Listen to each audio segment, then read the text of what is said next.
Sunitha Williams గారు almost 286 రోజుల తర్వాత భూమి మీదకి వచ్చారండి. లైఫ్‌లో అన్నీ అనుకున్నట్టు జరగవండి. Plan A, plan B, plan C ఎన్ని పెట్టుకోండి ఒక్కొక్కసారి ఏవీ జరగవు. అటువంటి సందర్భాలలో ఎలా ఉండాలి అనేది మనకి ఈ సునీతా విలియమ్స్ గారి ఇన్సిడెంట్ మనకి నేర్పిస్తుంది.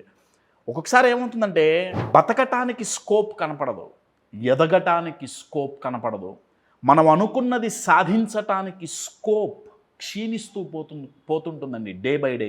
వీళ్ళ విషయంలోనూ అదే అయింది. ఏం చేయాలో తెలీదు. కానీ మై డియర్ ఫ్రెండ్స్, స్కోప్ లేకపోయినా సరే హోప్ ఉంటే బతకచ్చు, ఎదగచ్చు, అనుకున్నది సాధించచ్చు.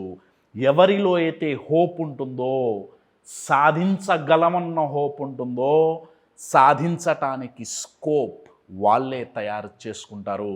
Congratulations to all astronauts and technical team who are in this mission.